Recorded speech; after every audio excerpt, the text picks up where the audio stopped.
দিন দিন বাড়ছিল পেটে ব্যথা। অস্বাভাবিকভাবে বেড়ে যাচ্ছিল পেটের আয়তন। এমন অবস্থায় রোগিণী বেশ কিছু বেসরকারি হাসপাতাল, নার্সিংহোমের দরজায় দরজায় ঘুরেছেন। অবশেষে তিনি জানতে পারেন যে তার পেটে তৈরি হয়েছে বিশাল আকারের একটি টিউমার। কিন্তু সেই টিউমার অস্ত্রোপচার করে সরানোর সাহস দেখায়নি অনেক হাসপাতালই।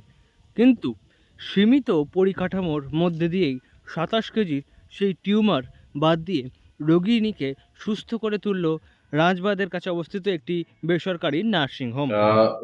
খুব বড় টিউমার ছিল, প্রায় ২৭ কেজির মতো ওজন। তো ডক্টর সৌগত সরকার এই অপারেশনটা খুব সাকসেসফুলি করেছেন, পেশেন্ট পার্টিও খুব খুশি। আর দীর্ঘদিন থেকে পেশেন্টটি ভুগছিলেন পেটে ব্যথা, পেটটা বীভৎস ফুলে যাচ্ছে, সেরকম ওনার একটা অভিযোগ ছিল।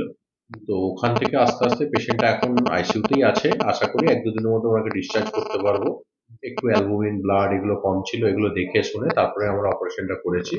তো পেশেন্ট এই মুহূর্তে ভালো আছে।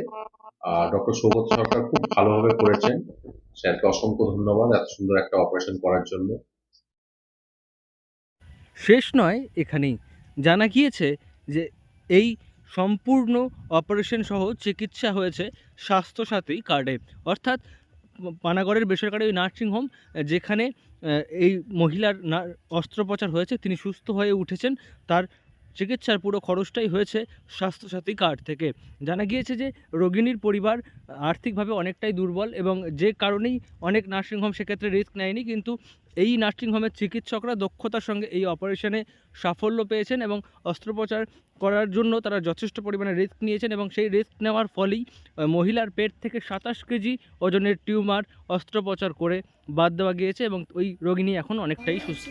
অনেক কষ্ট পেলাম আমি, শরীরটা নিয়ে ভাবতে কিনে এলাম।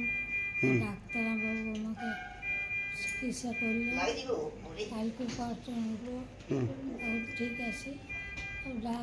ডাক্তার নার্স খুবই ভালো, সবসময় খেয়াল রাখে আমার। অনেক কত কেজি জিজ্ঞেস করি। খুব বড় ছিল তো? টিউমারটা কত ছিল?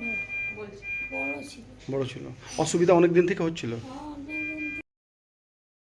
রোগিণী সুবর্ণা মল্লিক জানিয়েছেন যে তিনি এখন অনেকটাই সুস্থ আছেন। তিনি এই অপারেশন হওয়ার পর থেকে সুস্থ বোধ করছেন। চিকিৎসকরা, নার্সরা যেভাবে তাকে সাহায্য করেছেন, তার নজর রাখছেন, তার জন্য তিনি তাদের ধন্যবাদ জানিয়েছেন। এবং একই সঙ্গে জানা যাচ্ছে যে ওই রোগিণী এখন আইসিইউতে থাকলেও আগামী ২-৩ দিনের মধ্যে তাকে হাসপাতাল থেকে ডিসচার্জ করে দেওয়া হবে এবং তিনি সুস্থ হয়ে বাড়ি ফিরতে পারবেন। দুর্গাপুর থেকে নয়ন ঘোষের রিপোর্ট, লোকাল 18 বাংলা।